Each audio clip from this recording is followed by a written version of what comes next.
all originally started in 2006 when I created an autobiographical solo for myself, and I started to look back at my history and the episodes of my life that had almost made me the person or the artist that I am today. And very quickly I realised that my childhood and my upbringing was a huge part of it, which then took me to the coal mining industry. Then I started to research the mining industry and see what these amazing men did underground, which was phenomenal. And I could clearly see movement and choreography being driven from this really hard labour that the men did. And then I started to look much broader at the communities, the female aspect of the mining communities and what they did as a group of women, which essentially, kept the men fed and watered and the house neat and tidy and looked after the children, etc. Their role was as equally as demanding as the men.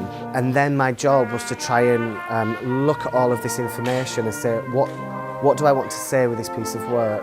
What's important? How do we create a piece of work that is authentic, that tells a story, that feels real, that can be accessible to people that might not access contemporary dance or theatre? How can we bring the people that essentially this has come from to witness it? And then from that research, I then felt it important that I met up with and interviewed and spoke with ex-miners and their families.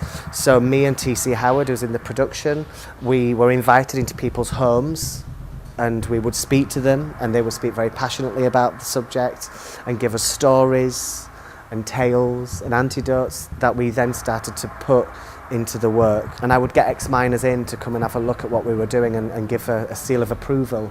It was really important for me that ex-miners and families could connect with it. I wasn't really interested in the art or the dance world. That was the least of my worries. I'm essentially representing people's lives and histories and stories on stage. So I had to do that justice. There was a lot of research and I read a lot of books. I watched a lot of documentaries. Me and the dancers went underground, so we experienced what it was like underground firsthand at the Cap House Colliery. It was endless. The research was endless.